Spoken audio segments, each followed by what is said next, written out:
What year did Doc and did you guys break up the original lineup? What was that? That's interesting.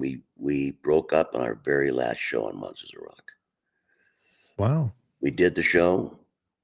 Our managers were there, Q Prime, the president of the record company.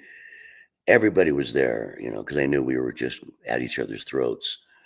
And it got so bad. I think Eddie Van Halen and I think Lars, they both actually went up to George's room during the tour and said, "George, you need to get it together, man. You're playing with your back to the audience. What the fuck's that all about?"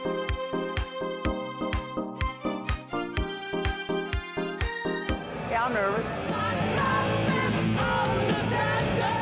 During the tour and said, "George, you need to get it together, man. You're playing with your back to the audience. What the fuck's that all about?" He was just in it, they were doing a lot of blow.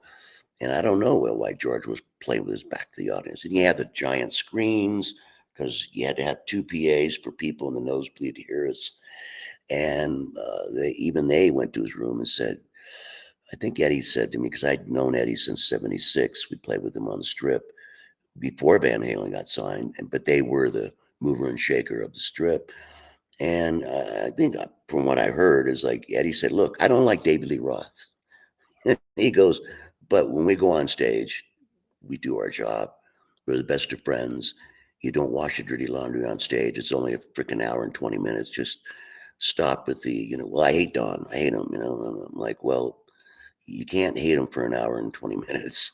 You have to all be bros, and the fans don't give a shit what's going on internally within the band, and when you got that many band, there was a lot of stuff going on. Mm-hmm. And with the crews too. I mean, our road crew was out of their mind. I mean, they were just, I could see it. They hadn't slept in 3 days, which I understand. We're driving 10 hours a day. Oh. It was such a big tour that we had to have 2 complete productions. That takes 2 days to set up. So we had 1 full production on the way to the next state to start putting up the staging and the lights and the PA and the wiring and the console while we're in another state playing.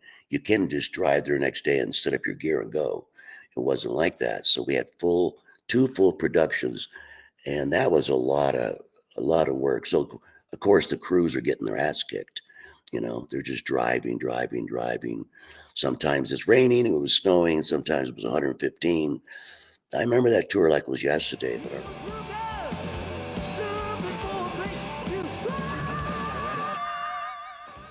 But our last show, we met with all the big mucky mucks after our last show. It was in Colorado, and I said, I can't do this anymore. It wasn't about that. It was just the no camaraderie. That was what was taking me down. I'm depressed when I go on stage and I try to buck up, and I got the 3 other guys that are just, who knows what planet they were on, because they'd stay up for days and days, and I go, we're not playing good. And Metallica was actually going on before us. Well, that's like going on stage before Jesus, I mean, those guys were killing it, and they were smoking, and they hadn't really broken out yet. They had done that Injustice for All album, which is not one of my favorites, even though they had a big hit on that with One. But they hadn't done the Black album and gone to the biggest band in the world. But they were out there every day with this kind of a, like, do or die. If we drop dead on stage, we're going 110%. And I loved that. Metallica is the best. I watched Metallica every day, and it would be like 115 in Texas, and we're outdoors playing in the daytime. It wasn't night until the Scorpions, and Metallica would go out there and just crush it. And then we'd go on, and we're singing In My Dreams. It sounded like a pop song. It sounded like we looked like the Partridge Family after that. What makes us distinctive, I feel, is we've got to definitely have a very metal side to us yet.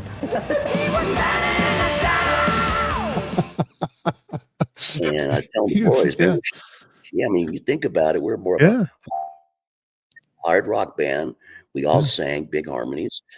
And I'm like, and we talked about it. I said, maybe we need to ditch the hits Into the Fire, Just Got Lucky, It's Not Love, Alone Again, Burn Like a Flame, all those big videos we had on MTV. I said, well, maybe we should just ditch those songs and do all our heavy stuff, because a lot of bands didn't realize that there's a heavy side to Dokken. You know, we had Heaven Comes Down, Kiss of Death, Tooth and Nail, Lightning Strikes Again. I know we had all this real heavy stuff too. And I said, yeah, but we tried it once. And the fans are giving us that look like we just want the hits. They want the hits. It's kind of hard. It's like the Raspberries trying to change their sound into Black Sabbath. Think about it. Absolutely. Ooh, the Raspberry. That was a great song with that first single. I think Come on. didn't Paul McCartney write that song? Their The big bad. hit. No, you're thinking of Badfinger. Oh, I'm thinking of Badfinger. That's right. I'm coming. Come and get it. That's what you're thinking of. But you better, because it Yep. may not last. That's it. That's it. Did I hear you say that there must be something that on his money? Honey, I'm hoarse today. I just woke up. That's all we have time for today, but don't worry. There is more Don Dokken coming your way, so make sure you subscribe and hit the notifications tab. You can catch all our episodes unedited right here in members only. Post your comments down below. We always love to hear from you, and click right here on your screen for the next episode. Who loves you, baby? We do. Thanks for watching.